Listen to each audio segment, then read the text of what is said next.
On today's show, looks like the Ford GT is going to get manufactured in Canada.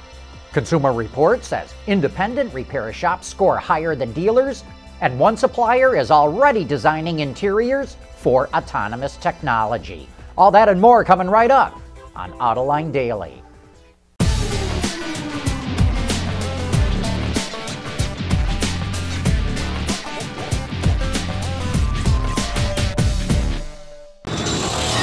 This is Autoline Daily for January 22 of 2015.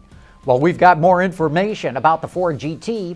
The data company called Auto Forecast Solutions is reporting that it will be built by a Canadian company called Multimatic, which supplies all kinds of parts and components to the automotive industry. It also manufactures concept and racing cars, including the Aston Martin CC100, the Dodge Viper GTS-R, and the Ford Focus Daytona prototype. The GT will reportedly be made at a purpose-built manufacturing facility of Multimatic's in Markham, Ontario, which of course is in Canada. Wards reports that General Motors is asking suppliers to bid on a CVT that it plans to bring out in 2019. Even the Ford Motor Company, which based its fuel economy strategy around downsized turbocharged engines, now admits it's going to have to start using CVTs as well. Though enthusiast drivers despise them, continuously variable transmissions deliver terrific real-world economy.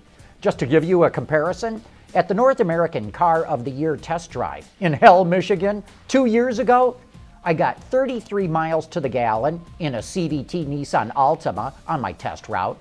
I got 32 mpgs in a CVT Honda Accord, and I got 22 mpgs in a 2-liter EcoBoost Ford Fusion.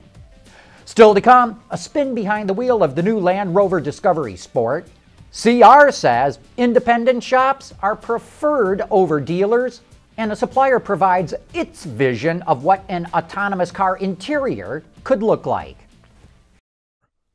Autoline Daily is brought to you by Bridgestone Tires, your journey, our passion, and by Dow Automotive Systems, breakthrough technologies for lightweight vehicles.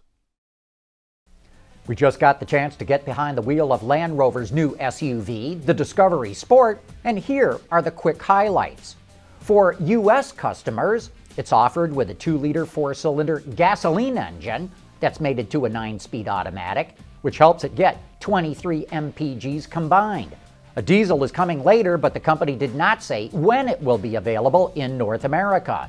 We drove the Discovery Sport in Iceland, and as you'd expect from a Land Rover, it handled well in the snow and off-road. Inside, there's plenty of room for passengers in the first and second rows. There is a third row that folds flat, but most adults would have a hard time squeezing into it. Other features include a new touchscreen infotainment system and USB plugs for every passenger. The Discovery Sport goes on sale later this year with a starting price just under $40,000. For some people, having to take their vehicle in for service can be a very intimidating thing, and we've seen firsthand how people get raked over the coals for repairs they really didn't need. But according to Consumer Reports, you should be going to an independent shop rather than a dealership if you want to be happy with the repair. In its most recent survey, CR found that independents outscored dealers for overall satisfaction, price, quality, courteousness of the staff, and work being completed when promised. The only exception amongst automakers was Tesla. You know, it can be very easy to lose a customer for even the smallest of miscues, and word of mouth for any repair facility can be a very powerful thing, whether it's good or bad. Hey, we're headed to the National Auto Dealers Association annual meeting in San Francisco this weekend. We'll start posting interviews from that show tomorrow and into next week. So if you're interested in what's happening in the retail side of the business, we invite you to check it out. Coming up next, automakers aren't the only ones planning for autonomous cars. Now suppliers are getting ready for the new technology. For the people at Dow, racing is a sport and a science. We enjoy one and learn from the other. But like most competitive people, we like winning at both. This is the human element at work. Dow. Just about every major automaker is working on autonomous technology.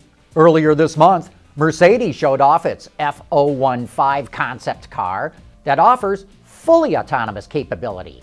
The interior of the car shows the seats facing each other because if the car can drive itself, the driver does not have to be looking out the windshield.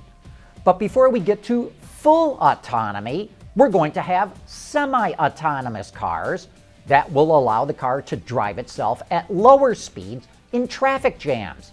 And with this system, the driver will have to be able to take control when the car is able to reach higher speeds. That's why we were intrigued to see that Johnson Controls is already working on concept interiors for cars that will come equipped with traffic jam assist.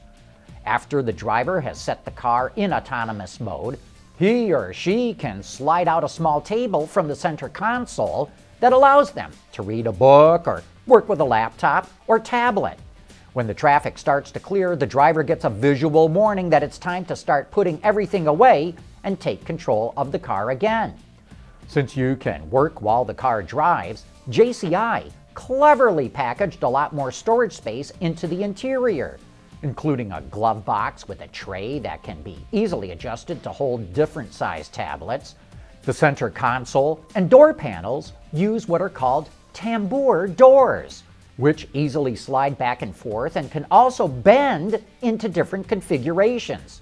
Tambour doors don't need any hinges or latches, so they reduce cost and weight.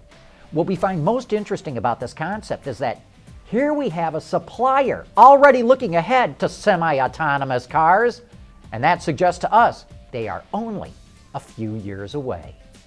Hey, that wraps up today's show. Thanks for watching, and please join us again tomorrow.